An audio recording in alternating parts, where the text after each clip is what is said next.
গত 10ই অক্টোবর রাতে IQ City medical college ও হাসপাতালের ডাক্তারি পড়ুয়ার সাথে নির্যাতনের ঘটনা ঘটে। জানা যায়, এদিন সহপাঠী ওয়াসেফ আলীর সঙ্গে কলেজ ক্যাম্পাসের বাইরে বেরিয়ে গণধর্ষণের শিকার হন নির্যাতিতা বলে অভিযোগ। তদন্তে নেমে পুলিশ মেডিকেল কলেজ লাগোয়া গ্রাম থেকে 5 জনকে গ্রেফতার করে। এই ঘটনায় নির্যাতিতার সহপাঠী ওয়াসেফ আলীকেও গ্রেফতার করে পুলিশ। ঘটনার 20 দিনের মাথায় 30শে অক্টোবর আদালতে চার্জশিট জমা দেয় পুলিশ। তারপর নির্যাতিতা ছাত্রীকে গণধর্ষণের মামলার বিচার প্রক্রিয়া মঙ্গলবার দুর্গাপুরের এডিজে ফার্স্ট কোর্ট থেকে বিশেষ আদালতে সরানো হয়। বিচারক মোহাম্মদ আকিল সাইফি মামলাটি স্থানান্তরের নির্দেশ দেন। এদিনই বিশেষ আদালতে বিচারক লোকেশ পাঠকের এজলাসে মামলার বিচার প্রক্রিয়া শুরু হয়।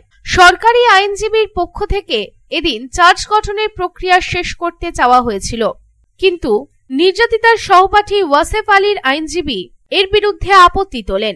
তিনি তার মক্কেলকে নির্দোষ বলে দাবি করেন এবং ডিসচার্জ পিটিশন দাখিল করার জন্য তারিখ চান।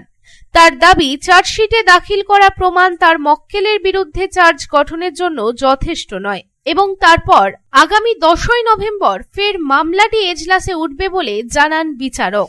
অন্যদিকে আদালতের বাইরে বেরিয়ে এদিন সরকারি আইনজীবী বিভাস চ্যাটার্জি বলেন, আমরা চাইছি মামলাটি দ্রুত শেষ করতে, কিন্তু বিপক্ষের বিশেষ করে একজন অভিযুক্তের তরফে আমরা বাধা পাচ্ছি। সেটা আমাদের কাছে চিন্তার বিষয়।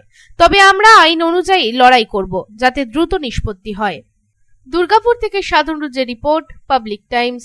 I am Dr. Radha Krishna. I am a gastroenterologist and a liver specialist. So I do visit Durgapur once a month. I stay here for 2 days. So we do different types of procedures pertaining to gastroenterology and liver. So we have a range of evaluations that we do here. We do the routine endoscopy, colonoscopy. Starting from there, we have advanced technologies like nasal endoscopy, liver fibroscan, capsule endoscopy.